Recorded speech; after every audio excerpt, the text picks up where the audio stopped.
Welcome, everybody, on behalf of Crossroads Cultural Center.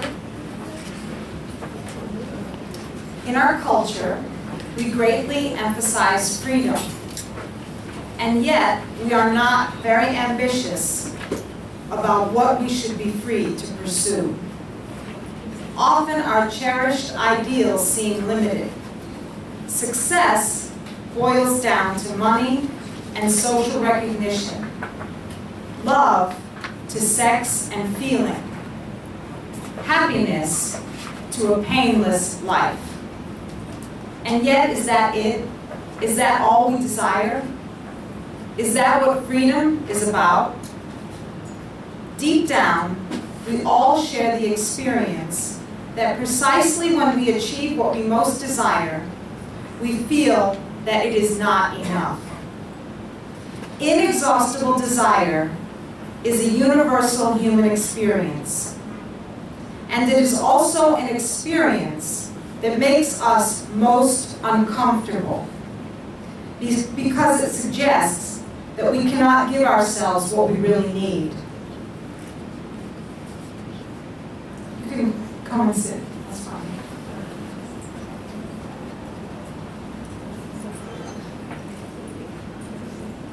We are constitutionally lacking something, and we seek it in all we pursue: success, love, happiness. As a consequence, we should admit that there is a mysterious factor that transcends our knowledge, and that human desire cannot be reduced to the mechanisms of stimulus and response that can be observed in nature. However, since it is difficult to recognize this dynamic, desire is normally reduced to instinct, and freedom to self-determination. And yet, the expectation for something else still lingers in our heart, no matter how hard we try to silence it. An author who was exceptionally aware of this mysterious aspect of the human condition and its deep meaning was C.S. Lewis. Tonight's presentation will be precisely about desire and its significance, seen through some of Lewis's work. We are fortunate to have with us tonight a brilliant scholar on C.S. Lewis, Dr. Louis Markos, who will be introduced by another brilliant scholar on C.S. Lewis, Dr. Jim Como. And I should note that the reason why we met Dr. Markos is because Dr. Como introduced us to him. So Dr. Jim Como, he is Professor Emeritus of Rhetoric and Public Communication at York College of the City University of New York, where he taught for 44 years until his retirement in 2012. He holds master's degrees in public communication, medieval English literature, and in philosophy, and his PhD is from Columbia University. His interests lie in the interaction of culture and communication, especially in Peruvian society, on which he has written much, and in the life and work of C.S. Lewis. He is the founder of the New York C.S. Lewis Society, and his books, articles, lectures, and radio and television commentary dealing with C.S. Lewis are widely known. Since his retirement from full-time teaching, he has published cultural commentary, short stories, poetry, and a sequence of interconnected stories for children, the folk tales of Brusco and Giovanni. And that book, I believe, is still available in the back there. Some have already purchased it. His website is at jamescomo.com. And now I would like to introduce you to Professor Como.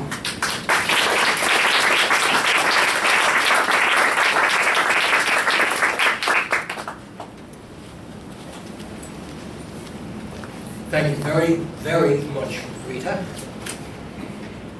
And before we get underway, I'm going to embarrass Rita by showing you this, a book of poems by Rita Simmons, Souls in the City, about which one critic on the back of the book has written the following: with her utterly authentic imagery, concretely observed and lived in felt through.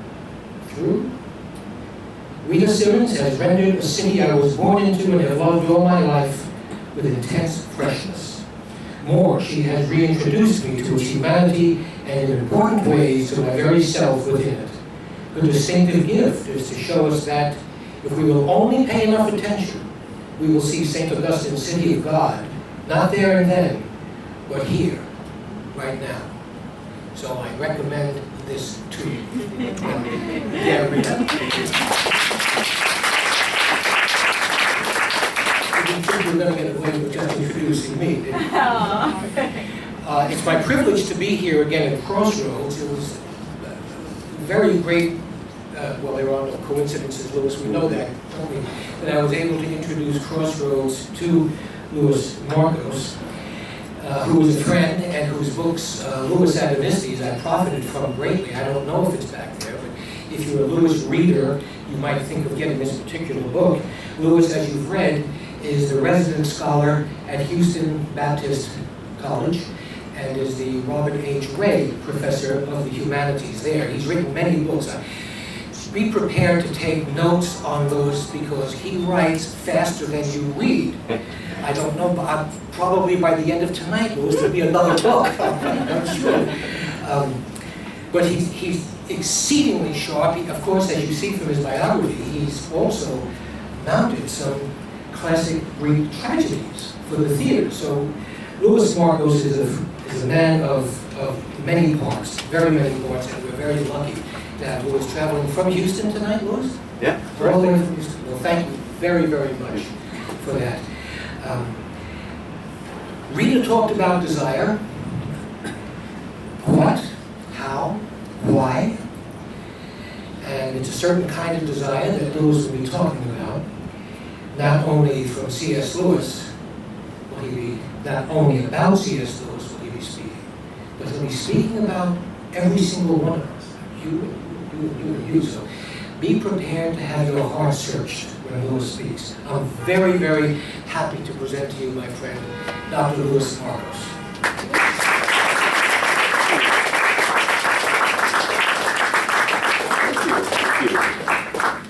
It is good to be here. Let me turn this on. I probably don't even need it. There we go. How's that? That's even louder. Do we need this? I wonder if it's better without it. We'll keep it there. We'll see. It is good to be back. I grew up in New Jersey. The best thing about living in Texas is nobody makes fun of New Jersey. Do you know why? I'll bet you 99% of Texans couldn't find New Jersey on a map. I really don't. If you gave them a blank map of the U.S., forget it. This is in and out. This is kind of weird. Let me see. Can you hear me back there? Are you taping this, though? Is it okay? Yeah, let's take it off. We don't need technology. We don't need technology. I did fly up just a few hours ago from Houston, Texas, and as I was flying up from Houston to New York, it reminded me of a story I once heard about a businessman from New York who had to fly down to Houston for a business conference. Now, this man was a newlywed. He had only been married 6 months, and this was the first time he was going to be separated from his bride. He loved her terribly, he missed her terribly, and so the very moment he got to his Houston hotel room, he whipped open his laptop computer and sent her an email. Unfortunately, in his great love and haste, he typed in the wrong email address. And so rather than the email going to his wife in Manhattan, it went to an 85-year-old woman in Grand Rapids, Michigan. Now, this woman had been married 60 years, and just the night before, her husband had passed away in his sleep. She was doing well, she had a lot of support in her community, but that evening, the woman disappeared. Nobody could find her. They searched high and low until somebody thought, let's look in the study, because this was a woman who knew how to use her computer. They opened up the study door, and there they found the poor woman passed out in front of her computer. And nobody could understand why. She seemed to be doing so well. And then somebody thought to look at the computer screen. And this is what they read. To my dearest wife, I have arrived safely. I am awaiting your arrival next week. P.S. I suggest you bring shorts, because it's awfully hot down here. So be careful where you send those emails. Wow. I will tell you, C.S. Lewis, as most of you probably know, is the greatest Christian apologist of the 20th century. One of the greatest Christian apologists in the history of Christianity. Now, how do we define an apologist? Easiest definition, an apologist is someone who offers a logical, rational defense of the Christian faith. That's a pretty typical definition. But guess what? The reason why Lewis was the greatest Christian apologist of the 20th century is that he did not confine his arguments to reason and logic. If you read Mere Christianity or Miracles or The Problem of Pain, Lewis could make very logical, rational, systematic arguments. Many of you are familiar with the liar, lunatic, Lord argument. But I believe that one of the reasons Lewis rises to the top is he not only appealed to our reason, our logic, our system, he appealed to our imagination. He appealed to our yearning. He appealed to our longings.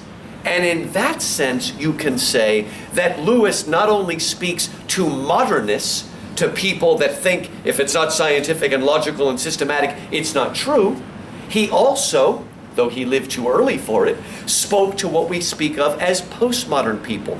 People who are less interested in logic and reason and more, and more interested in speaking to emotion, to yearning, to feeling, to our love of myth. He speaks to that part of us as well.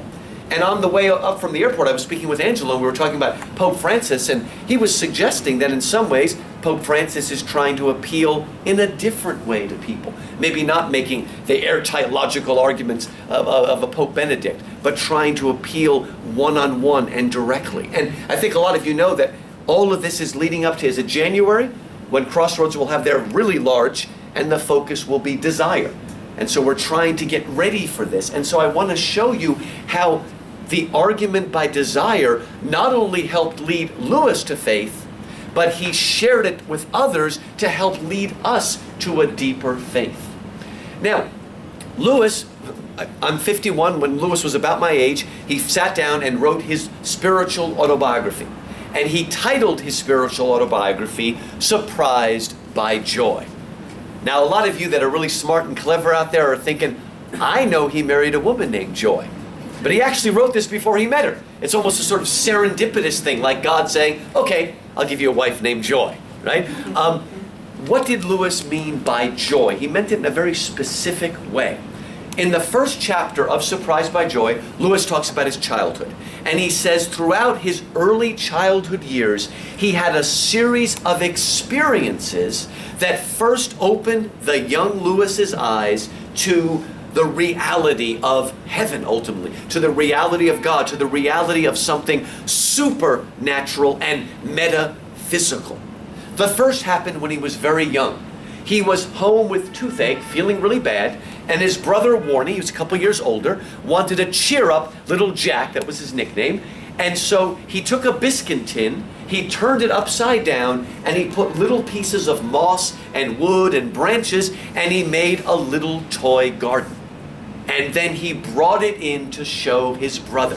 Look, Jack.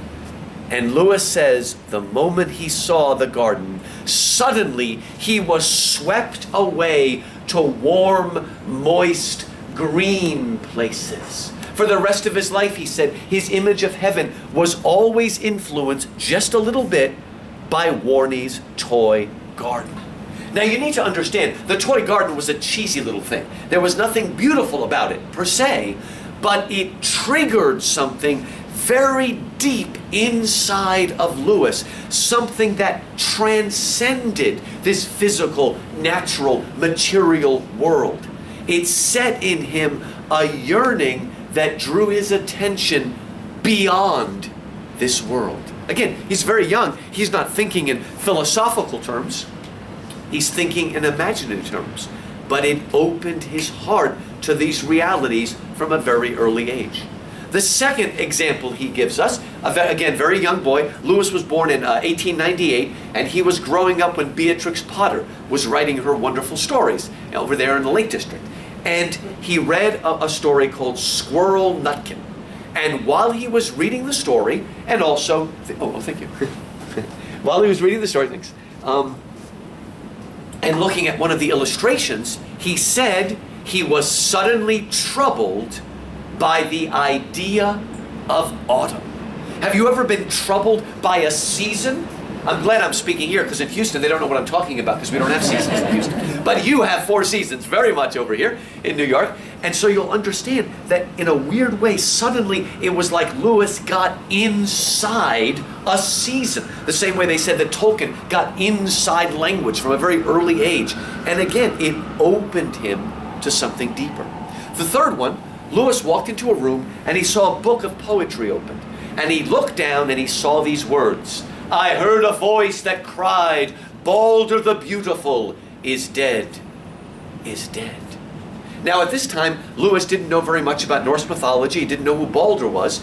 Later on, he would love it and become a huge fan of Wagner's Ring Cycle, which has actually come to Houston the last few years. And he said, when I read those words, I was again swept away, but this time to cold, northern, distant places. And he came to call that experience northernness. And that set off his love of Wagner, his love of Norse mythology. It's one of the things that made him friends with J.R.R. Tolkien later on in his life. So again, what's happening is that these triggers are setting off a yearning for something that our natural material world knows nothing about. It points to another supernatural world. Lewis came to refer to those moments as desire or joy, or sometimes, because he was an academic after all, he used the German word Sehnsucht, which is a sort of deep desire, almost an addiction, a desire. And if you listen, we have a good music school where I teach, and if you listen to people singing those wonderful art songs based on poems by Goethe, that word Sehnsucht comes up a lot, I noticed, because again, it's yearning and desire, reaching out for something. Now, in sharing his own moments of desire and joy, Lewis wants us to think of our own moments of joy. And as we think of those moments, he wants to get us to think very subtly about something our age doesn't think about. And that is origins, causes. What is the source of these things? Let's go back and give you a little philosophy 101. If you ever took a beginning philosophy course in undergraduate school, you'll remember that Aristotle spoke of 4 causes. Anything, he said, can be traced back to these 4 causes. And they were called the material cause, the formal cause, the efficient cause, and the final cause. Now, rather than define them, it's better to give an example. If we're looking at the famous statue of David by Michelangelo, and we ask, what is the cause of the David? Well, it depends which cause you're talking about.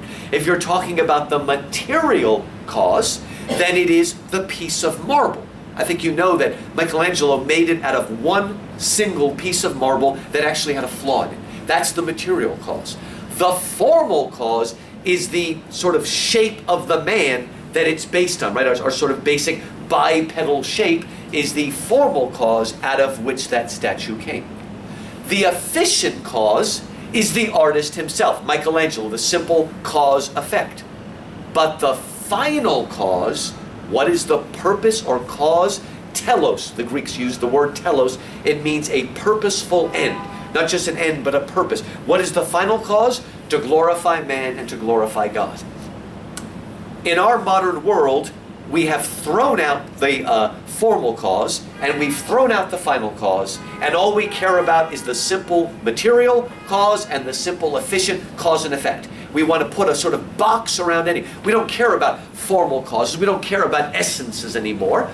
And we also don't seem to care about the ultimate or final purpose that's behind everything that we do. We've narrowed ourselves, since the Enlightenment particularly, we've narrowed and narrowed until we're only interested in simple cause-effect that's natural, physical, or material. But there are some experiences, like the experience of joy, that pushes beyond a simple cause and effect to a higher source, a higher purpose. An example that philosophers like to use, if you're sitting in a room and suddenly the teapot goes off, and somebody says, "Why is that teapot whistling?" Well, in our modern scientific age, the answer you're going to get is because it's reached a certain temperature and the air is pushing through, and I don't know, I'm not a scientist, and it's making that whine, right? In other words, we want a simple technological answer. But there's another answer to the question, why is the teapot whistling? You know what the other answer is? Because I want a cup of tea.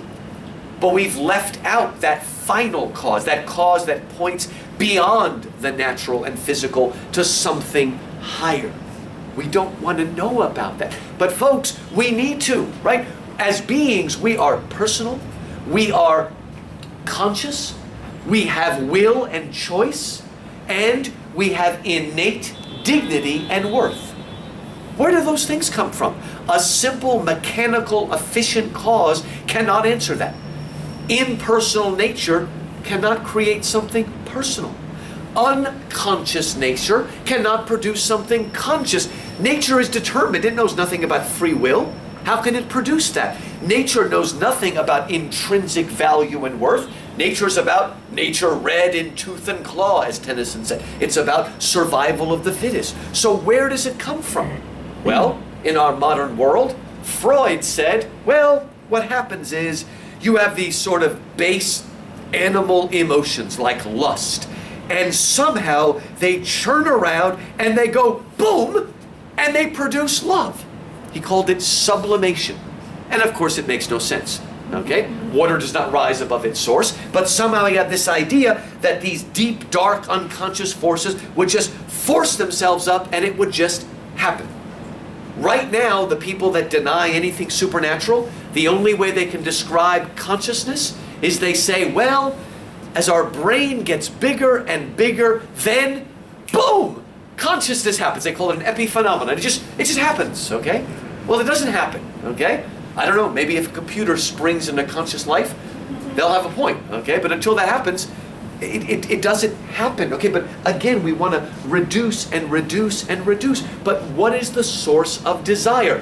How could nature put in us a desire for something that nature knows nothing about? How can nature produce in us a yearning for something that transcends nature? Did you ever wonder about this? People that talk all the time about us being simply a product of natural selection and survival of the fittest, but if you ask them, what do you think about survival of the fittest? They're sort of horrified by it as a system. Well, how can we possibly be troubled by something if that was the thing that created us? How could survival of the fittest breed in us a distaste for the very thing that bred us? We need to push beyond. So Freud comes up with, all right, God the Father came from the fact that we have human fathers, and we took those human fathers and we went boop and created a heavenly Father. But you know what? It makes a whole lot more sense logically that you start with a heavenly Father, and human fatherhood is a falling away from the ideal. Look, everything Freud ever wrote is answered with one simple line from the opening passage of Augustine's Confessions. You probably will recognize this. O Lord, you made us for yourself, and our hearts are restless until they rest in thee. Right? The yearning has been put there, and it points us out of ourselves. Look, folks, I mean, this is a very exciting time to be a Christian, to be a theist even, because as far as I can tell, every major discovery in science points to God. Not only the Big Bang and all that sort of stuff, but look at the DNA. Okay? Now, possibly, I don't think so, but maybe someday somebody might come up with a mechanical explanation for how the material of the DNA, how it formed itself, right? I don't think that's going to happen, but let's say it happened. Even if it did, that would tell us nothing about the real mystery. The real mystery is, where did the information come from that's coded in there, right? It's just like there's our brain, but then there is our mind, which is something other than our brain. Right? We have to look to final causes if we're going to understand the origin of the things that are most important.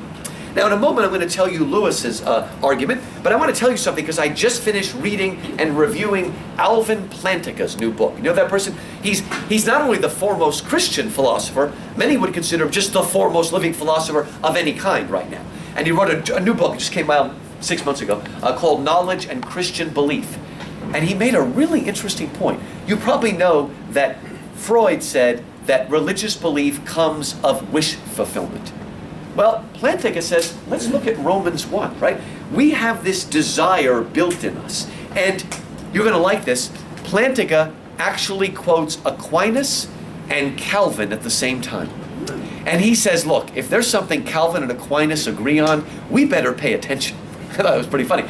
And both of them basically said that we have what they called in Latin a sensus divinitatis, a sense of the divine. There's built into all of us, from a very early age, we see it, a sense divine that makes us look forward. You know that children naturally look for a divine source of things. You know that if you've been parents and watch, or even if you're a teacher of young kids, you see that. It's a natural thing. You look for intelligence behind what you see. Plantinga argues, and it's a very powerful argument, that, wait a minute, when we turn away from the divine, that is when we're being the most delusionary, right? The natural focus of that sense divine is upward. But because we reject it and we have a wish fulfillment that it's not true, we turn away. So he argues when we stop listening to the sense divine, that's when we're really sick. That's when our desire system is broken, as Mark said, religion is the opiate of the masses. So it's an interesting argument, and it's a little easier than his other work. I don't know if you noticed this, everybody's doing this now. You write a book like Planet Narnia, and then you write the simpler version. and he did the same thing. There's this huge thing called Warranted Christian Belief that's like 500 pages, very difficult. This is a condensation of it that's a lot easier to follow. So, okay, let me move on now and give you Lewis's simple but profound argument of desire. Lewis says this, look, we get hungry, right? We get hungry and yearn for food. The fact that we get hungry proves, or at least strongly suggests, that we are creatures made for eating. Why else is the desire, the yearning for food there, unless there is this thing called food that we can eat, right? The fact that we yearn for drink seems to prove that we are creatures made for drinking, unless you're a Southern Baptist like me, that we are creatures made for drinking, right? I mean, why else, right now? Remember, the fact that you're thirsty, the fact of your thirst in and of itself does not prove that you'll get the drink. If we are stuck in the middle of the desert, we will die for lack of water. But, again, it would be very strange if we lived in a world where there was no water, then where else is the origin of our thirst? Right? Another way Lewis puts it, just because I desire to get the girl doesn't necessarily mean I'm going to marry her. But it would be a strange thing indeed if that phenomenon we called falling in love were to take place in a sexless world. Now, the fact that we yearn, and all of us have this sense divine, we all have moments. And, for some of us it comes from reading books, for some of us it's a symphony, for some of us it's nature, for some of us a movie or something. It's triggered on us in different ways. Sometimes just a little snatch of a song or something. But the fact that we all yearn for something outside our physical natural world suggests, if it doesn't prove, that there is something outside the physical natural world that is the source of that yearning. Again, the fact that we yearn for God doesn't necessarily mean we're going to get there. But again, if there is no God, if there is no heaven, and remember, yearning for God and yearning for heaven is ultimately the same thing if you really understand what heaven is. Heaven doesn't mean getting an A in college, right? As a lot of us seem to think. It means being eternally with God. So yearning for God and yearning for eternity and yearning for heaven are ultimately the same thing if our yearning is right and hasn't been broken and turned down earthward. Right? We read about that in Dante. Good stuff. Okay. Again, very simple argument, but I think it's very true. See, we live in a very reductive age. We want to take everything and reduce it to simple physical, material, natural forces. But Lewis says they don't explain this. There is something in desire that transcends those mechanical forces. A good way that I like to sort of expand on this argument by desire is by quoting the last page of Reflections on the Psalms. Has anybody ever read that? No, Jim has. It's a little less known. It was one of the books that was actually inspired by Joy, his wife Joy. She wrote a famous book called Smoke on the Mountain, which is a reflection on the